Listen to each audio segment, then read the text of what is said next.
Ashes के पहले test में जो एजबेस्टन में खेला गया, वहां पर इंग्लैंड को अपने चीर प्रतिद्वंदी से बहुत बुरी तरह मुंह की खानी पड़ी।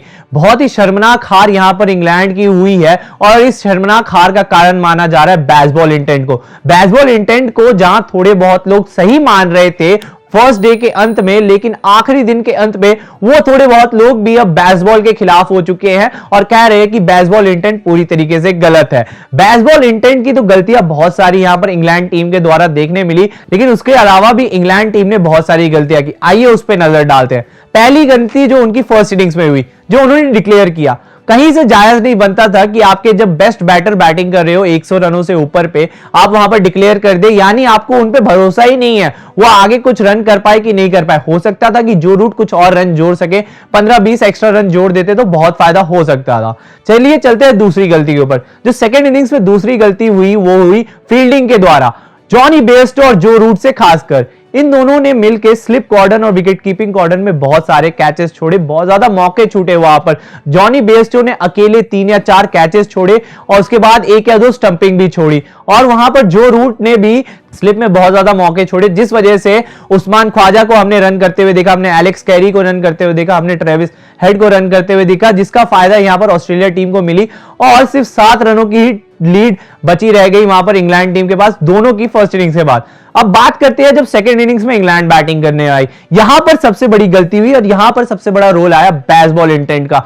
जिस तरीके से आपने बल्लेबाजी की बेसबॉल इंटेंट के अंडर में आके, जिस तरीके अटैकिंग, ओवर अटैकिंग मैं कहूंगा, ओवर अटैकिंग बैटिंग आपने की, वो बहुत ही गलत बैटिंग की आपने। उस तरीके की बैटिंग की जरूरत बिल्कुल नहीं थी आपको। आप देखिए जहां पर आपने थोड़ा बहुत संभल के बैटिंग की थी, बेसबॉल इंटेंट जरूर रखा था फर्स्ट इनिंग्स में, लेकिन थोड़ा बहुत संभल के बैटिंग की थी, उस वजह से आपको देखने मिलेंगे 2 या 3 50 आपकी इनिंग्स में आपको देखने मिलेंगे और 100 देखने मिलेगा इंग्लैंड की फर्स्ट इनिंग्स में। लेकिन वहीं अगर देखिए तो over attacking, over baseball intent के साथ जो सेकंड इनिंग्स में गई, उस वजह से आपको एक भी 50 देखने नहीं मिलेगा।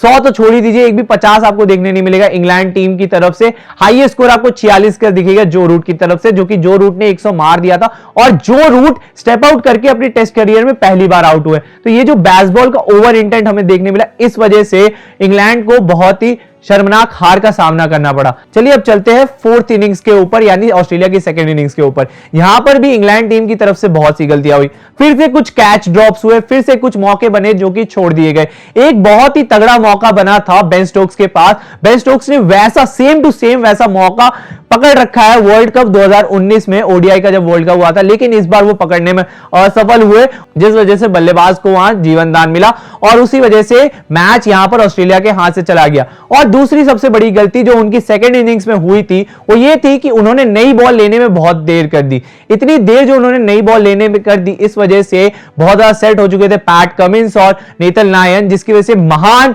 जिमी एंडरसन और स्टुअर्ट ब्रॉड और बेहतरीन ऑली रॉबिन्सन नई बॉल के साथ भी कोई कमाल नहीं दिखा पाए उन दोनों के खिलाफ, और उन दोनों ने आसानी से मैच जिता लिया क्योंकि ज्यादा रन नहीं बाकी रह गए थे जब नई बॉल ली गई थी। लेकिन इन सभी के बीच में सबसे बड़ी गलती मानी जा रही है वहां पर बेन स्टोक्स की, जो उन्होंने डिक्लेरेशन कर दिया था। लेकिन बेन स्टोक्स का कुछ अलग ही कहना है, बेन स्टोक्स को बिल्कुल भी मलाल नहीं है अपनी उस डिक्लेरेशन पे, बिल्कुल भी वो उसको गलत नहीं मानते, उसको सही मानते कि डिक्लेरेशन एकदम सही था। आइए जानते हैं कि बेन स्टोक्स ने क्या कहा। पहली पारी घोषित करने के फैसले पर मुझे कोई मलाल नहीं है।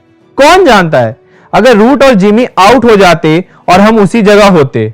मुझे अपनी टीम पर गर्व है कि वो इस मैच को अंत तक लेकर गए और इस दौरान उन सभी भावनाओं से गुजरे। जी बहुत बढ़िया, कॉन्ग्रेचुलेशंस आपको बेन स्टोक्स की, आपकी टीम इस मैच को अंत तक लेकर गई और बहुत ही अच्छी उन्होंने फाइट दिखाई। लेकिन मेरा कहना यह है कि अगर आप वो डिक्लेरेशन नहीं करते तो हो सकता था ये मैच अंत तक ना जाता, आपके पास पहले ही हाथ में आ जाता और आप पहले ही ये मैच जीत चुके होते, अंत तक जाने की इस मैच को जरूरत ही नहीं पड़ती।